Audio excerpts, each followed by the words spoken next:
I will explain you how actually you can construct the columns using IDs and classes. Okay. With regards to external style sheets, we have gone through it, but again, I'll do that. So whatever page I will do it, I will do it through external CSS file. Okay. Right. So what I'm going to do right now is let me quickly change the title, eshop float layout. Let me quickly save this page. Float layout.html.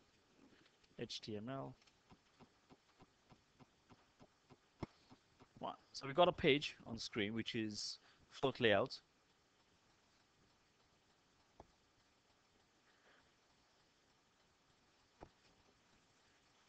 Right. So far I've given you the screenshot of how the page should be. Okay. You should always start with the parent div, which is a container or a wrapper. Okay. Always. No matter even if you want to show a BG or not, having a wrapper encapsulate all the website contents, and then in future you can change the width of the whole website, or you can move the whole website to the left, to the right, to the center in one click. Okay. So first things, I'm going to add quickly a div. Go back to the common inserts, click on insert div tag. Either we can use classes or IDs. Prefer IDs because that's unique name we can give to each of our div. Uh, Otherwise, technically, there's not a huge difference in classes and IDs. They exactly function same. Okay. IDs we prefer if you want to stand out the name uniquely for that particular div. Okay. If a name for a div we want to repeat again and again, then we can use class as well. So for the unique names, prefer giving IDs than classes. So wrapper, there's no rule for why I use wrapper as well. It's just habit. It's just global convention every designer use to have their first div, which contains the whole website. Okay. You can write your name as well. But globally, most of the web designers they use wrapper as a name. So I had that habit since I work. That's my wrapper. Content goes here. We don't need a contents. Now I'm going to just pick this wrapper by clicking on its borders or anywhere inside the wrapper, and I can hold the tag selector by clicking at the tag selector options here. Okay. Now these are also my habits, which works perfect. Instead of you struggle to select the div and then apply the style sheet for it. So it's better you click in anywhere inside the div and then select the respective tag selector menu from the Dreamweaver design view. Right. Right. So quick CSS for wrapper. Go to the CSS styles panel, add a new rule. It automatically picks correctly. If I select this document only, it will go as embedded CSS. Okay. If you want to do it as an external style sheet, drop it down and select define a new style sheet. Say OK. For a new style sheet, it will ask you what should be the name. I'm just gonna say eShop style sheet. Save it. Now you can see a new style sheet has been created automatically under the CSS styles panel, which is that. Okay. Now this is just one-time job. Later on, every new rule you will add, the reference of that file will be already there. So you don't have to create new style sheets again and again. Okay. Uh, Wrapper has been added under this new CSS file as a selector, and we have a CSS rule where we can give properties. Okay. So this is how the level 2 Dreamweaver CSS we have done as well. Now I'm going to quickly go and add some style sheet files to this wrapper. Let me give a box 980 pixel height. I can keep for time being 500. You can see this is how it looks. Maybe 900 just for the reference. Right. I can say OK. and this is how my div looks. Okay, for a body, I can just click anywhere, and from the tag selector, pick the body tag, new rule. If it doesn't select automatically, then choose the selector type as a tag, because body is a tag. It's not any ID or class. You define that in the same external file, so make sure you select the same file. Okay, I will quickly give the background color.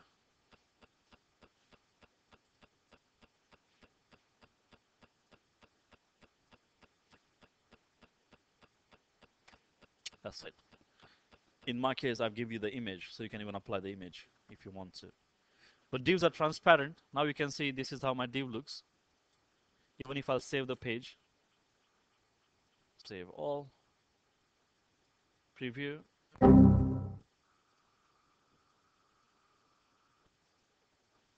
That's how my page looks. Because for wrapper, I didn't give any other constraints in terms of the borders or the backgrounds. That's why wrapper is there where we don't see it.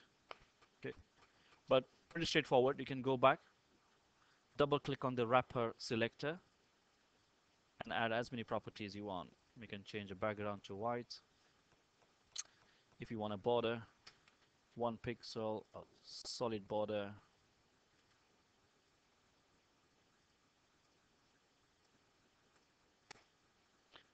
Save it.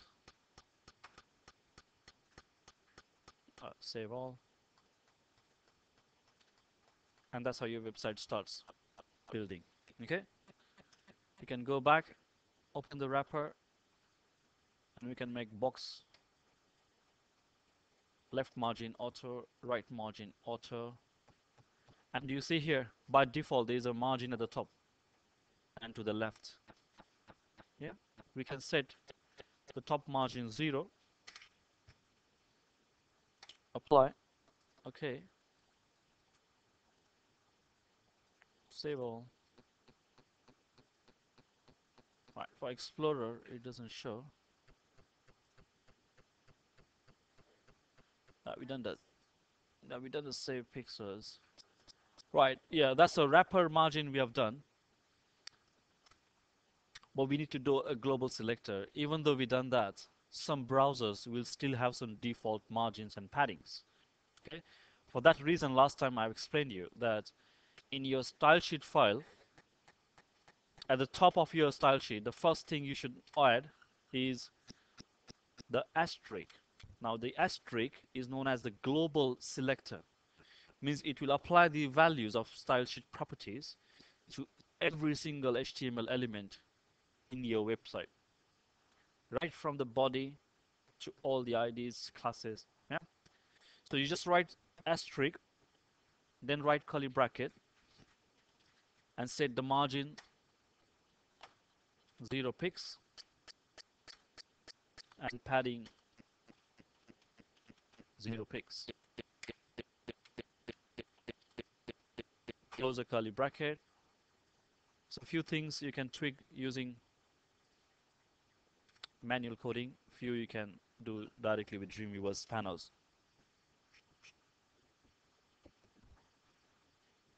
File save all. Design view. That's very good. Now you see that? The problem of the margin padding has eradicated here. That happened because you were working with the top margins and paddings. Okay? And once we reset all the margins paddings to 0, then you can add your customized values to any items you want. Okay? But this will work quite nice because then you will give your own values rather you depend on the default values in the website. So that's the first things we're going to do. The next thing is I'm literally going to add 3 columns here, nothing else, just to show you how float interestingly you can use in your website. Now in this wrapper,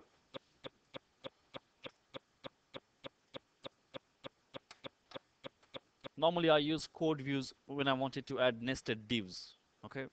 Because by that I make sure that my opening and closing of nested divs is is absolutely correct. So if I'll go to the source code,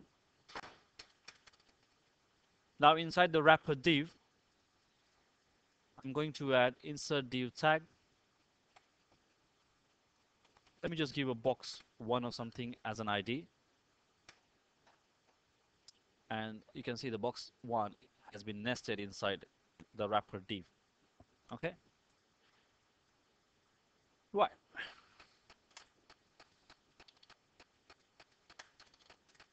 For this box 1, I'm going to add few things, again by hand coding. Your choice if you want to add through design view is up to you, as long as it works perfect. Okay? But hand coding would be easier to add. So if I'll add just h1 for PC, okay, then we have to add a simple image here. So I'm just going to simply go to image, and let me just pick something for business gaming.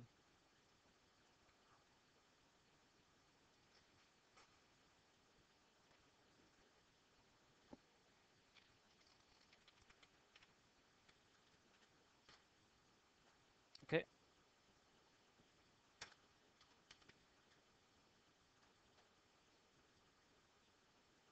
and then from common inserts, I will go to the text. There is a ULOL there. I'm just going to add unordered list. The list item Sony wire,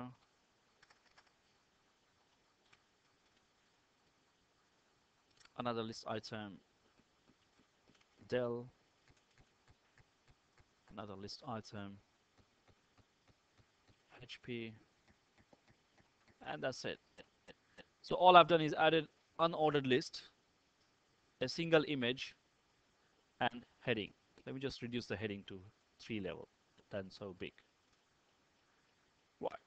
If I go back to design view, this is how it looks. File, save all, refresh. You see that? Because we resetted all the margins and paddings to default values, that's how settings work. But then you can apply your own values to it. Okay. Now here, that's my entire block. This is what probably you wanted to know, how we can align boxes next to each other. So all I'm going to do is, I'm going to copy this entire box 1 and paste it again. Only difference is I'm changing box 1 to box 2 for PC to for home or something. Save all. And in design view, you can see I've got 2 identical boxes. Right? Now, the screenshot I've gave you, it actually has these boxes in the column structure. Now, all we have to do is, what's the width of our wrapper? 900, because this whole length here is 900 pixels. Now, depending on you want to show 3, 4, 10 boxes, is up to you. All you need to do is you have to play around 900 pixel width and divide that into as many boxes you want. Okay? So if I want 2 boxes, I can give each box 450 and 450 pixels. Okay? But giving exact values is not good enough, because the wrapper, we have 1 pixel border, right? For all the sides. Means we have to count this 1 pixel on the right, 1 pixel on the left, into the total mathematics.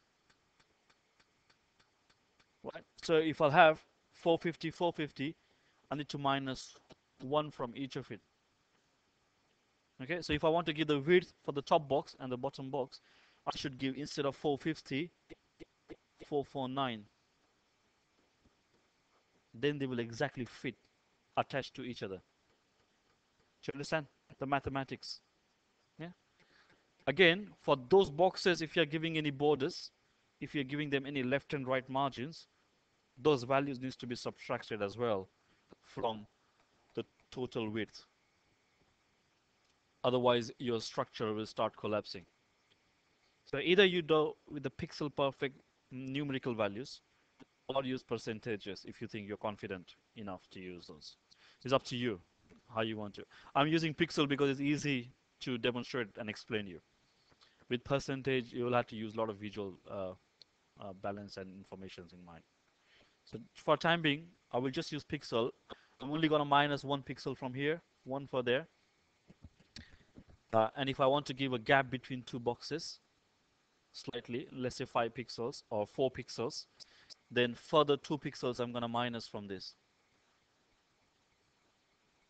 Okay. That means between two boxes, I will have additional 4 pixel space, right? So if you look at that, I can give each box 447 width, okay? And then we can use the float property, because the moment we apply float left to one of these box and we assign it a width, the width of this box will shrink, and the remaining space on the right, the bottom box will go ahead and occupy. That's why we use floats, so that we constrain the widths, and using float we allow the bottom boxes to go and occupy the space next to each other. Clear? Technically, this is how it works. We got two IDs here.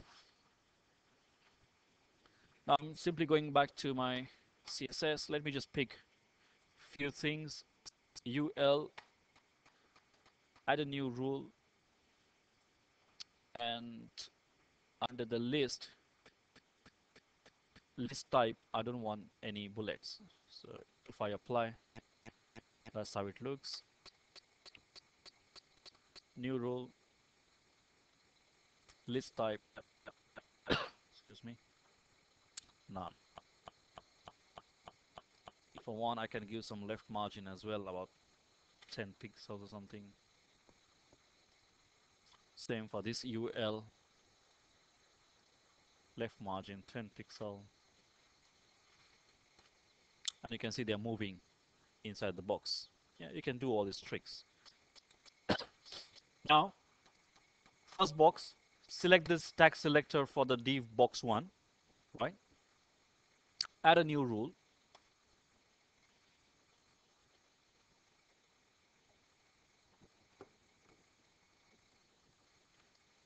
And the box property we will apply is width 447. Height we can keep auto. Or what was the height we gave for the wrapper? 500. So for these boxes we can give about same height as the wrapper, so they will exactly touch the wrapper. Yeah. So 500 pixel as height. Float left. Even if you apply right now, you see what happened. The box one exactly gets 500 and it stays onto the left hand side. But because we've done the float, the box underneath goes and occupies the space on top. It obviously occupies the full width now, because for the box 2 we haven't mentioned its width. Once we mention its width as well, it will nicely be next to each other. Yeah, so let me finish this first, and I can just go back and select say OK. Let me click inside second box, select that div, new rule, and we can set it box value 447, 500 height, float left, and do you see that? It is actually fitting next to. Now the problem is it is actually leaving the space onto the right hand side. Now how much is this space? The one you see here.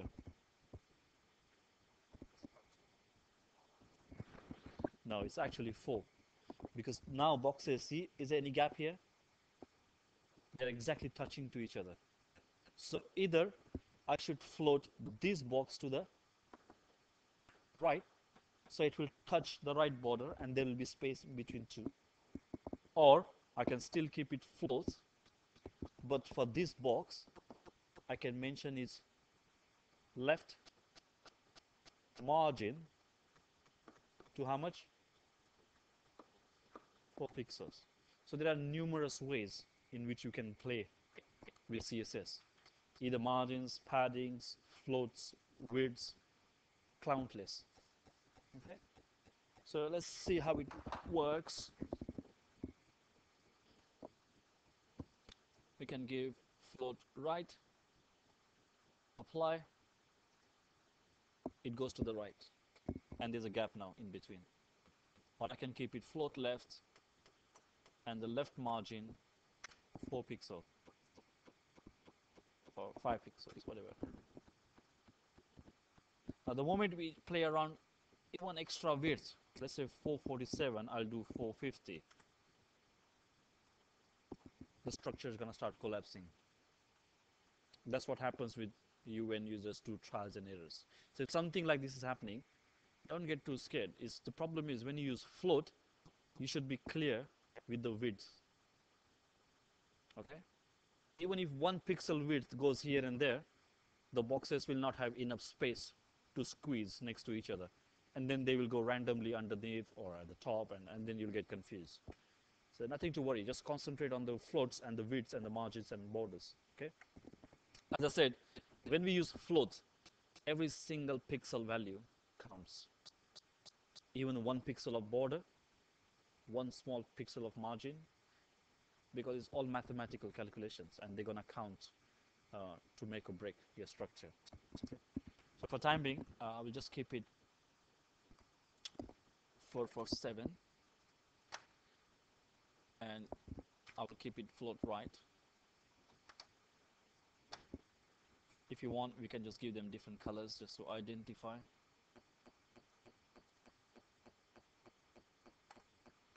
And box 1 we can identify with some different background color.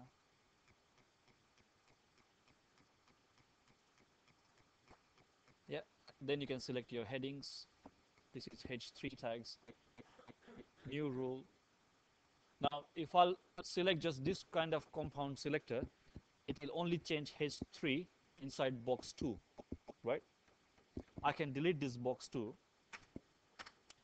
Now how do you read this selector? It means H3 inside the whole wrapper. So I will save my energy to style it again for box 1. Okay, so it's more universal. With that, if I just say okay, any font family you like, any font colors you like, any background colors you like, that's what I told you to do. Yeah. Same with the bullets. And if I'll just file, save all, preview, that's what happens. Now clear? The same principle I've used in the header, where I have the telephone number, search field, and the other contents. So the 100% divided into 4. Calculated margins, paddings, borders, and fitted next to each other using float. Same with those 4 boxes. As long as you know the full width of the wrapper, calculate the box width, and then just apply CSS quick. So without table, you can achieve this. And if you see this now, compare this versus your table layout. Okay? You can check yourself. Check your HTML of table layout for this structure. Look at my HTML for this structure. How much HTML do you have? That's it. Try and achieve the same output through tables. You'll have 50, 60 lines. And no designing here at all. Alignments and colors, nothing. Everything is coming from external file. That's why downloading this page on internet will be a lot faster than downloading the HTML table page. Okay? That's why for semantic websites and or search engine performance, always use divs and CSS layouts. Let's continue and finish this layout now.